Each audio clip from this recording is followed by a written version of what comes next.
नमस्कार दोस्तों। भारत में हिंदुओं को मुस्लिमों के खिलाफ भड़काने में कट्टर हिंदू धर्मगुरु मुस्लिमों की बढ़ती हुई आबादी के बारे में सबसे ज्यादा जिक्र करते हैं। कई बार तो हिंदू धर्मगुरुओं ने हिंदुओं से अपील भी की है कि हिंदू भी ज्यादा से ज्यादा बच्चे पैदा करें। अब यूनिफॉर्म सिविल कोड आने जा रहा है और ये बात फैलाई जा रही है कि इससे सरकार मुस्लिमों की बढ़ती आबादी पर लगाम लगा देगी। तो क्या सच में अब भी भारत में मुस्लिम धर्म के लोग ज्यादा बच्चे पैदा करते हैं? आज इसी झूठ का पूरा विश्लेषण करेंगे। दोस्तों, यूनिफॉर्म सिविल कोड में एक देश के लिए एक जैसा कानून बनाने की बात कही जा रही है। तो पहली बात तो यह है कि हमारे देश में दो तरह के कानून हैं और उनको कभी कोई भी सरकार खत्म नहीं कर सकती। उन दो तरह के कानूनों में पहला कानून होता है क्रिमिनल कानून और दूसरा होता है सिविल कानून। क्रिमिनल कानून में चोरी, डकैती, लूट, हत्या वगैरह की सुनवाई होती है। इसकी सजा वगैरह पहले से ही पूरे देश में हर धर्म के नागरिकों पर एक बराबर ही लागू होती है। अब बात आती है दूसरे कानून यानी सिविल कानून की। ये सब पर एक तरह से ही लागू होती है। इसमें शादी, ब्याह, तलाक, जमीन, जायदाद वगैरह की बात होती है। इसी सिविल कानून में हिंदू, मुस्लिम, सिख, ईसाई, पारसी सबकी शादी, तलाक, पहनावे, बच्चों के जन्म, संस्कार, जमीन जायदाद में बेटियों के हक वगैरह के लिए सारी अलग अलग मान्यताएं और नियम है। इसी को बदलने की बात कही जा रही है।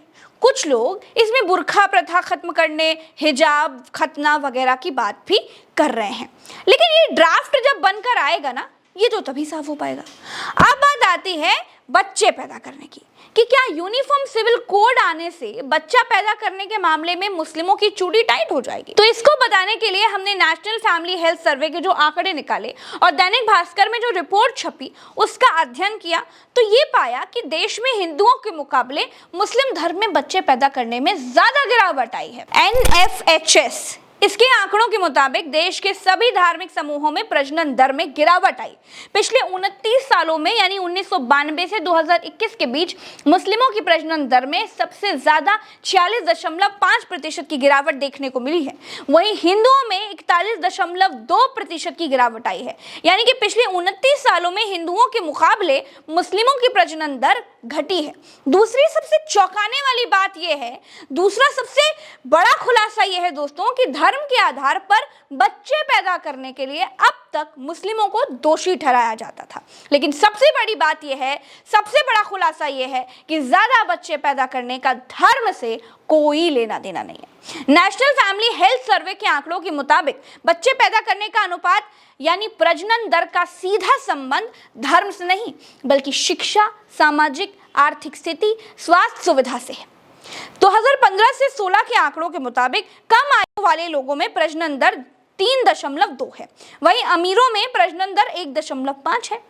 अपर कास्ट की प्रजनन दर 1.9 है, बैकवर्ड क्लास की प्रजनन दर 2.2 है, अनुसूचित जनजाति की प्रजनन दर 2.3 है, अनुसूचित जनजाति की 2.5 है और मुस्लिमों की 2.6 है। इसका मतलब यह है कि देश के अमीर सबसे कम बच्चे पैदा कर रहे हैं, पढ़ा लिखा अपर कास्ट कम बच्चे पैदा कर रहा है। इसके अलावा गरीब, अनुसूचित जाति, अनुसूचित जनजाति के लोग जिनमें शिक्षा का अभाव है, जिनमें जानकारी की कमी है, वो मुस्लिमों के लगभग बराबर बच्चे पैदा कर रहे हैं। तो कट्टर हिंदू धर्मगुरुओं का ये कहना कि अब हिंदू भी ज्यादा बच्चे पैदा करें, वो सरासर गलत है, क्योंकि बच्चा पैदा करने का संबंध गरीबी, अशिक्षा और जानकारी ना होने से है, ना कि धर्म पर आधारित है। दोस्तों, नेशनल फैमिली हेल्थ सर्वे के मुताबिक 1992 और 1993 के बीच मुस्लिमों में बच्चा पैदा करने की दर 4.41 थी, जो अब घटकर 2.36 हो गई है।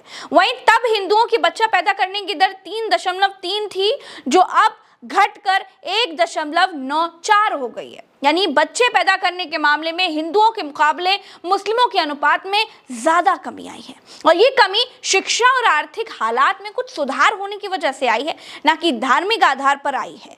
तो इससे एक बात तो साफ हो जाती है कि ज्यादा बच्चे पैदा करने का संबंध धर्म से बिल्कुल नहीं होता, शिक्षा और आर्थिक हालात से होता है। किसी देश की, किसी राज्य की या फिर किसी धर्म के लोगों की ही बात अगर कर लें, अगर बच्चे पैदा करने की दर 2.1 से कम होने लगती है, तो इसका सीधा मतलब ये होता है कि उस देश, राज्य या धर्म में जन्म लेने वाले बच्चों की तुलना में मरने वालों की संख्या ज्यादा ही होने लगी है। इसका मतलब ये होता है कि वो देश अब बूढ़ा होने की तरफ आगे बढ़ गया है। इसका मतलब ये हुआ कि जब बच्चे कम पैदा होंगे तो जवान लोग भी कम होंगे। जब जवान लोग कम होंगे तो पहले से मौजूद जो लोग बूढ़े हैं वो उनकी शक्ल में हमको दिखाई देंगे। इस समय पर भारतीय आबादी की प्रजनन दर 2.5 है, यानी आबादी अब बढ़ने की बजाय स्थिर हो गई है दोस्तों। लेकिन भारत के 36 प्रदेशों में से 31 में प्रजनन दर 2.1 से भी कम है। और आपको ये जानकर के बहुत हैरानी होगी कि इनमें भी यूपी को छोड़कर जहां प्रजनन दर 2.4 है, बाकी मुस्लिम बाहुल्य जम्मू कश्मीर, केरल, पश्चिम बंगाल सहित जिन राज्यों में मुस्लिम आबादी 20% से ज्यादा है, वहां की प्रजनन दर 1.8 से भी नीचे है। तो कुल मिलाकर बात यह है कि भारत में अब मौजूदा समय में न तो जनसंख्या बढ़ रही है ना घट रही है, जनसंख्या स्थिर है। क्योंकि अगर यूसीसी से जनसंख्या नियंत्रण का कोई कठोर कानून लाया गया तो हालात चीन जैसे भी हो सकते हैं, क्योंकि जनसंख्या नियंत्रण पर कानून बनाने वाले सबसे पहला देश चीन ही था। जब उसके यहाँ जनसंख्या तेजी से बढ़ी तो चीन ने 1979 में एक बच्चे का कानून बना लिया। लेकिन अब हालत ये हो गई है कि चीन दुनिया की सबसे ज्यादा बूढ़ी आबादी वाला देश बन गया है। लैंसेट की रिपोर्ट बताती है कि सर्दी के आखिर तक चीन की आबादी 140 करोड़ से घटकर करीब 70 करोड़ रह जाएगी। इसी संकट से निपटने के लिए 2015 में चीन ने एक बच्चे के कानून को, यानी एक बच्चे की जो नीति है उसको बंद कर दिया और 2 बच्चा पैदा करने की आजादी दे दी। ये 2 बच्चे वाली स्कीम भी काम नहीं आई तो चीन ने अब 3 बच्चे पैदा करने वालों को तोहफा देना शुरू कर दिया है।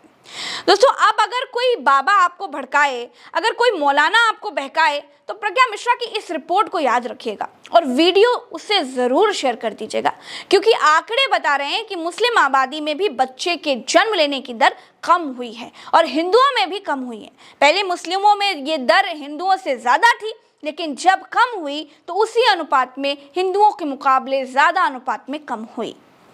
दोस्तों, इस वीडियो में इतना ही। चलते हैं। राम राम, दुआ सलाम, जय हिंद। चैनल को सब्सक्राइब करना मत भूलिएगा। अगर आप सच्चे विश्लेषण को देखना चाहते हैं तो हमारे चैनल प्रज्ञा के पन्ना को सब्सक्राइब जरूर कीजिए। जय हिंद, जय भारत।